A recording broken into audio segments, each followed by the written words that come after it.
Today, I announce that following a thorough, independent Je souhaite annoncer aujourd'hui qu'au terme d'un examen préliminaire approfondi, mené en toute indépendance et objectivité, de l'ensemble des renseignements fiables qui sont en la possession de mon bureau à propos de la situation en Palestine, ce dernier est parvenu à la conclusion que tous les critères définis dans le statut de Rome pour l'ouverture d'une enquête étaient remplis.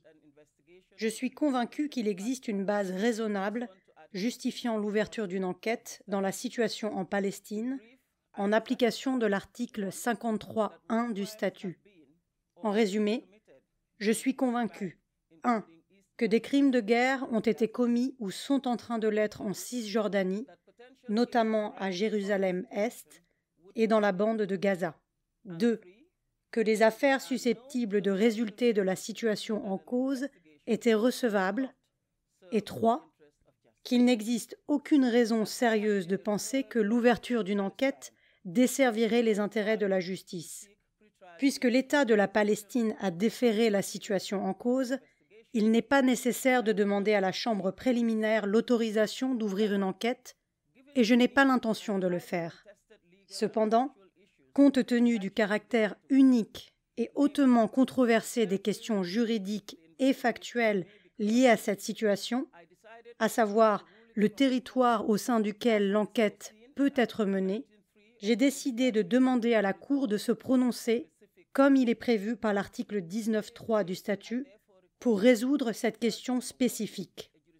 Plus tôt dans la journée, j'ai donc demandé à la Chambre préliminaire 1 de se prononcer quant à la portée de la compétence territoriale de la Cour pénale internationale dans la situation en Palestine, conformément à l'article 12.2a du statut de Rome. En particulier, je lui ai demandé de se prononcer quant au territoire sur lequel la Cour peut exercer sa compétence et qui peut faire l'objet d'une enquête, à savoir s'il comprend la Cisjordanie, notamment Jérusalem-Est et Gaza.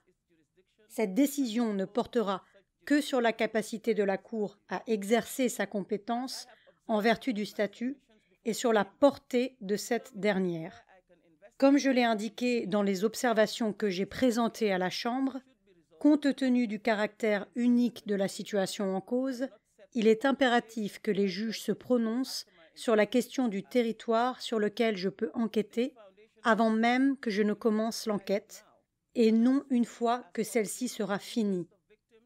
Les juges doivent trancher cette question fondamentale dès à présent, le plus rapidement possible, dans l'intérêt des victimes et des communautés touchées, des témoins potentiels et de leurs besoins en matière de protection, compte tenu des obligations de la Cour en la matière, de la conduite des enquêtes, ainsi que de l'efficacité de la procédure judiciaire, sans oublier le souci de clarté pour les États concernés.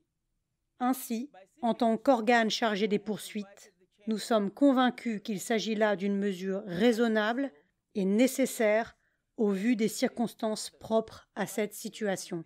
Dans ma requête, j'ai prié la Chambre de se prononcer dans les plus brefs délais, tout en donnant la possibilité aux victimes, aux États concernés et aux autres participants à la procédure de présenter leurs observations le cas échéant.